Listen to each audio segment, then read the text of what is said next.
Thank you so much. Good morning. Sometimes technology saves us when other technology is not cooperating with us. So Reverend Dawn is lending me her tablet today. Now is the time when anyone of any age who would like to be up front is welcome to join me for the Words for All Ages. There aren't a bunch of pictures today, but I'm here and I'm pretty great, right? Hello, kitten. All right. Sarah's going to move up a little bit. I feel like I'm causing the mic feedback with where I'm sitting. Let's see if this is any better. All right. So how many people here like to play board games or tabletop games, RPGs? Yeah, we are well represented in this community. So who knows what a rules lawyer is? Patrick, what's a rules lawyer?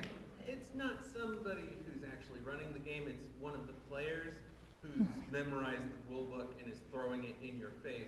Not to keep the rules, but in order to lean them in their favor. In order to lean them in their favor. What an excellent description.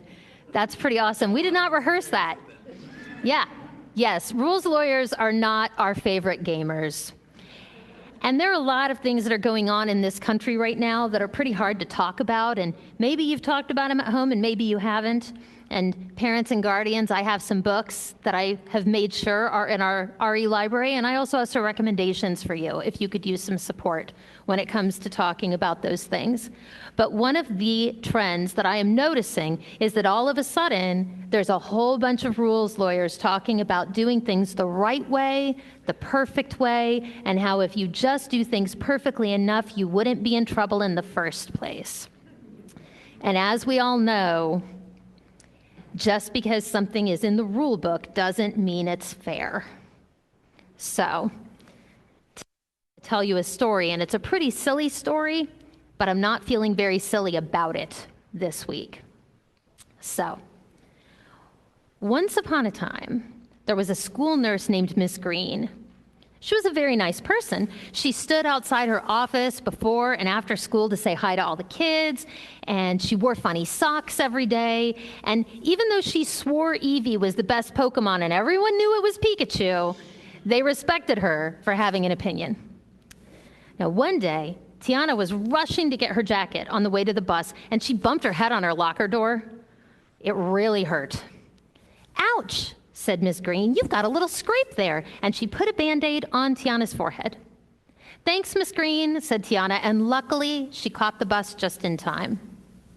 The next day, Zayu was running across the playground as fast as he could go, and he tripped, and he scraped his knee. And it really hurt. Have you ever scraped your knee? It hurts like the dickens. Yeah, I do, and I tripped and it bleeded. Right? It's the worst. It bleeded when I was 4. See? So you get it. Second when I was 4. And you know what Miss Green did? She said, ouch, that looks sore. And then she put a Band-Aid on Zayu's forehead. Thanks, said Zayu. It was really big. But when Miss Green wasn't looking, he moved the Band-Aid to his knee, for obvious reasons. On Friday, Dana was sorting through some of her old homework papers, and wouldn't you know it, she got a big old paper cut right on her thumb. It gives me the heebie-jeebies to even say it. I hate paper cuts. They hurt so much. Ouch, said Miss Green. I've had my share of those. They really sting. And she put a Band-Aid, guess where? On Dana's forehead. Yep. The 3 students decided it was time for a chat. So they got a hall pass and they stopped by the nurse's office during lunch. Miss Green, said Tiana, you're a really nice person and we like you a lot, but we have some feedback on how you do first aid.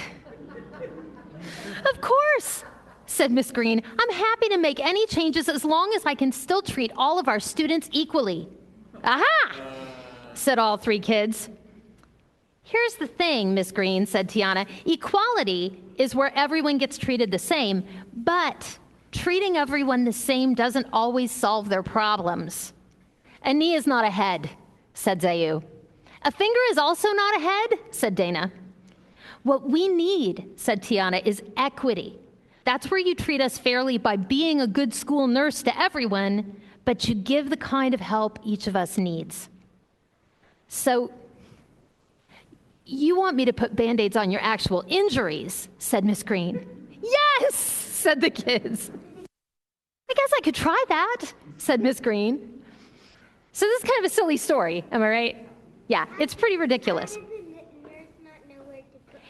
Right, it's very ridiculous. And the middle schoolers are going to continue their conversation about the flying spaghetti monster, which is equally ridiculous for similar reasons, right?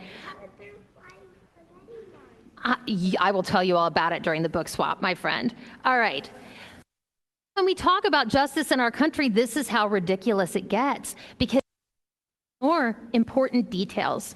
We do the same thing for every person and we say you're equal, or we rules lawyer and we know that we're not being fair, but we claim that it really is fair if you just do things a certain way, and then we keep making the certain way more and more specific until it's almost impossible for very many people to really do it that way.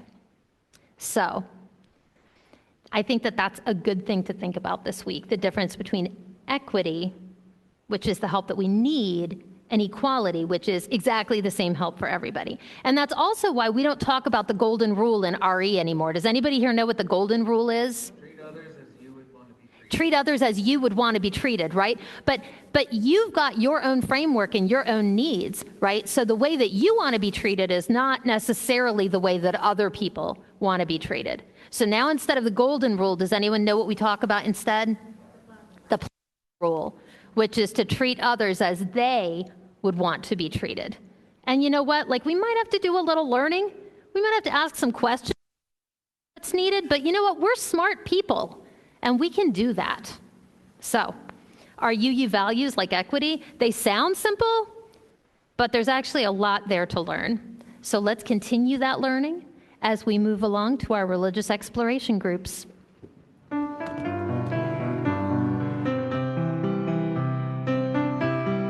Open to new learning. May our lips ring truth into the world. May your heart know love and your hands do the work of justice.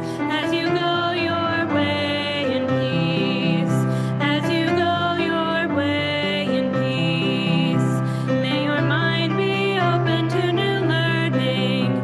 May your lips bring truth into the world.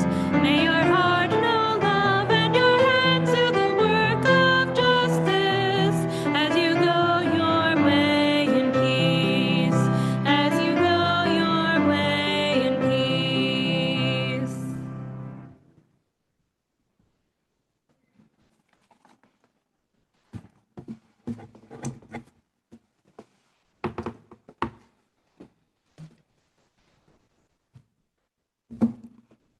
Well, that didn't take long. Whew.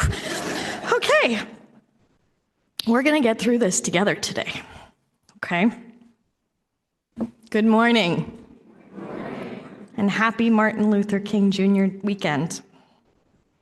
In honor of this weekend, I was going to talk about equity, what Sarah just talked about the E in our UU values, the E in JetPig, because this is the perfect time to talk about the difference between equity and equality. And Sarah's words were, as always, the perfect lead-in to that sermon. Reverend Dr. King preached about and worked for the beloved community where all people can thrive, and that means understanding equity. But this morning, you may notice I'm dressed a bit differently than usual. This is my protest uniform. And I need to talk with you about something urgent, about history calling, about Minneapolis, about a decision that I've made,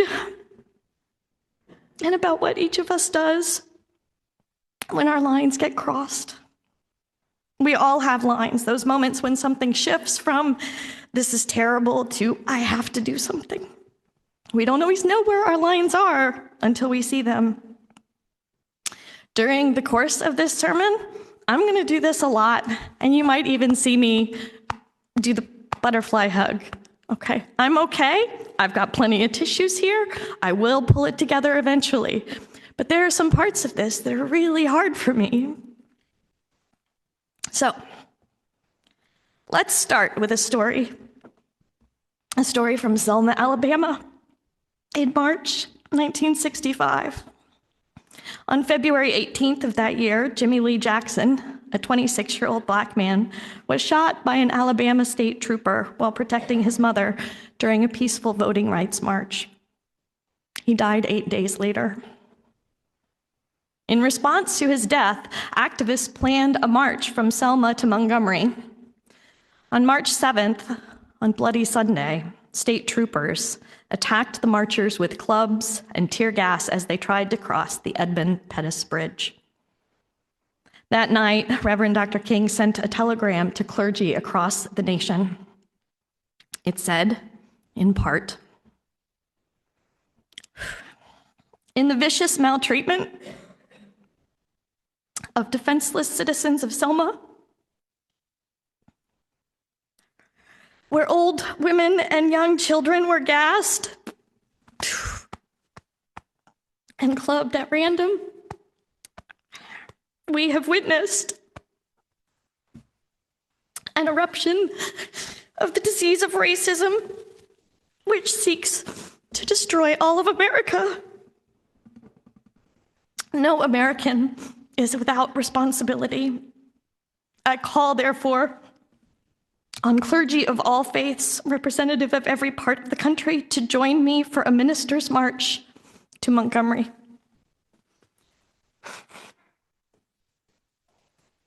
Two days later, 400 clergy had answered that call and marched to the bridge and prayed before walking back to Selma. Among them was James Reeb, a white Unitarian Universalist minister from Boston. That evening, Reeb and 2 other UU ministers were attacked outside a whites-only restaurant. Reeb died 2 days later from his injuries. And then Viola Liuzzo, a white woman from Detroit, also a Unitarian Universalist, was murdered on March 25th while shuttling marchers. And then the nation paid attention. Then Congress acted. Less than 5 months later, President Johnson signed the Voting Rights Act of 1965. I need us to sit with something uncomfortable this morning. Countless Black people had already died in the struggle for civil rights, lynched, beaten, murdered by police and vigilantes and state troopers, by people with government authority. Jimmy Lee Jackson was one of many. But it wasn't until Reeb and Liuzzo died, until white people died, that the nation's conscience finally awakened. It took the death of white people to make the movement impossible to ignore. That is a brutal truth about America back then, and it is a brutal truth about America now. Less than 2 weeks ago, on January 7th, Renee Good was shot and killed by an ICE agent in Minneapolis. She was a 37-year-old American citizen, a white woman, a writer and poet, a mother of 3, married to her wife, Becca. She was in her car when federal agents surrounded her vehicle. Video shows what happened next. The agent fired 3 shots in under 1 second as she began to drive away from him. She crashed into a parked car. Becca, her spouse, covered in blood, cried out while federal agents denied her access to Renee's body. Federal officials said the agent acted in self-defense, that Renee had tried to run him over. Available videos and existing footage synchronized and assessed by the New York Times provide a frame-by-frame look at what happens. The videos show the official story is clearly false. They show an agent who remained upright the entire time, who shifted his recording phone from one hand to another so that he could grab his gun, who fired at a moving vehicle as it turned away from him, and then walked away from the scene while bystanders, including a physician, were prevented from checking on her. Renee Good was the 6th person killed by ICE since Trump's second inauguration, not even a year ago. Silverio Villegas Gonzalez, Jamie Alanis, Roberto Carlos Montoya Valdez, Josue Castro Rivera, Keith Porter Jr. They have all been killed by ICE, and 32 people have died while held in ICE detention in the last year. This is not an isolated incident. This is a pattern of state violence. These communities have been living under this terror for months, years, and it shouldn't take Renee Good's death to bring faith leaders running, but it does. And we have to sit with that brutal truth even as we respond. Friday night, 2 days ago, not even, the call came from March, the multi-faith anti-racism change and healing, a group of clergy and faith leaders who have been on the ground in Minneapolis through marriage equality, through Standing Rock, through the uprising after George Floyd's murder, and now through what the Trump administration is calling Operation Metro Surge. And their call echoes King's telegram almost word for word. Quote, "In the targeted violence against immigrant communities from Latine and Somali neighborhoods, where families are being torn apart by masked agents, where Renee Good's life has been taken with reckless disregard for the preciousness of human life, we are witnessing an eruption of corruption, racism, and the worship of money over life itself. No American is without responsibility. We therefore call on clergy and faith leaders of all faiths to join us for a day of witness and resistance."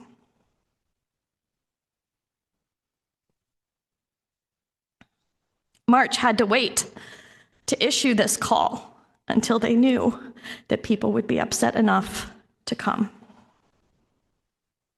And now is the time. The call is for clergy and faith leaders to come to Minneapolis this Thursday and Friday, January 22nd and 23rd, and I'm going.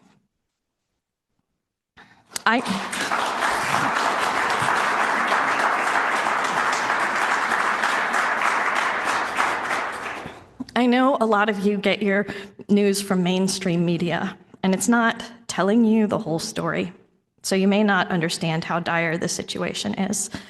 If you're on social media, I highly recommend you follow the Reverend Ashley Horan, who is a UUA employee and a UU minister. She has been posting a lot publicly. Operation Metro Surge is the largest immigration enforcement operation in US history. Over 2,000 agents have been sent to the Twin Cities, which is more than the combined Minneapolis and St. Paul police forces. ICE is detaining people without documentation, but they're also detaining US citizens. They're smashing windows and going house to house and breaking down doors. They are firing canisters of tear gas, possibly not tear gas, into crowds, and an infant had to be taken to the hospital in an emergency because they were just trying to pick their kids up at school.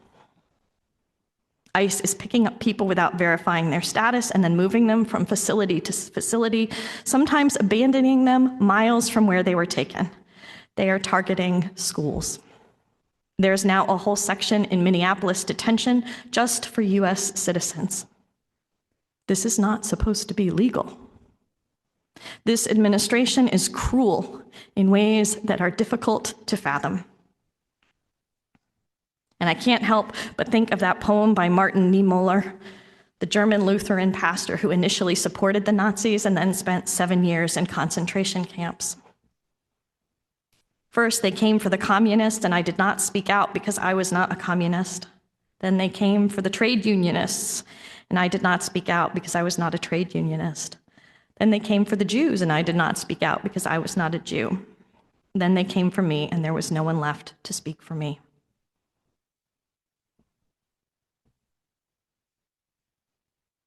This is what's at stake. This is why Minneapolis matters. Not just because what's happening there, but because what happens there won't stay there. What is happening in Minneapolis could happen anywhere. ICE activity is increasing everywhere, expanding to new communities. And if a community doesn't like it, doesn't kowtow to the regime, they get bullied. Yesterday, 2 Army battalions were placed on standby by the Trump administration for possible deployment in Minnesota. 2 Army battalions. The Justice Department also yesterday announced that it is investigating Minnesota Governor Walz, Minneapolis Mayor Frey, and also Renee Good's widow in what is clearly an attempt to intimidate. So I am going. I am answering the call for clergy, but beloveds, I don't want to have to. I don't want to live in a country where ICE is terrorizing communities, where clergy and faith leaders have to be called to bear witness to state violence.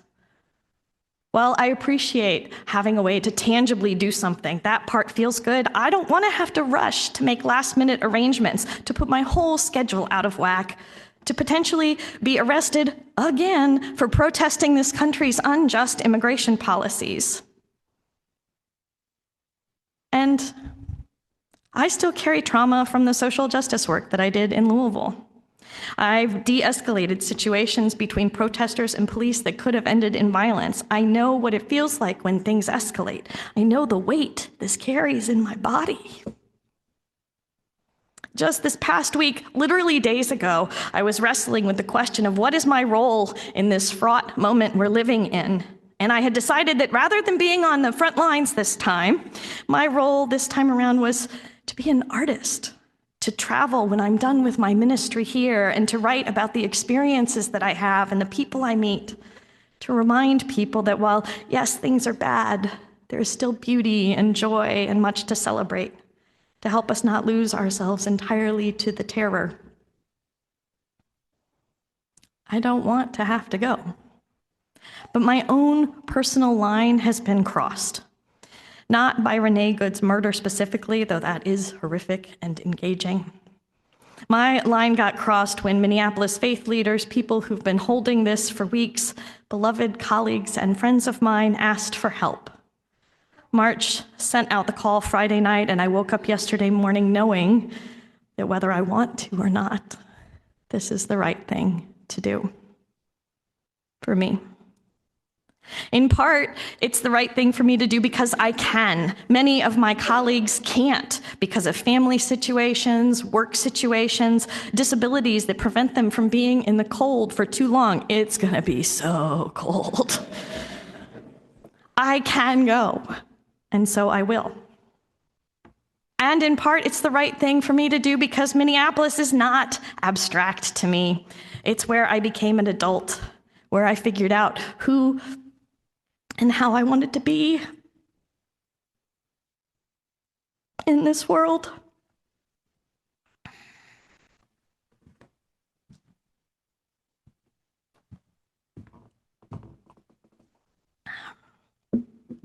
My former spouse and I moved there in November of 1999. Who moves just before Y2K?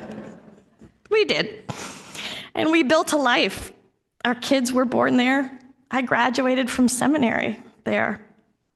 We lived just over a mile from the corner where George Floyd was murdered, about 1.5 miles from where Renee Good was.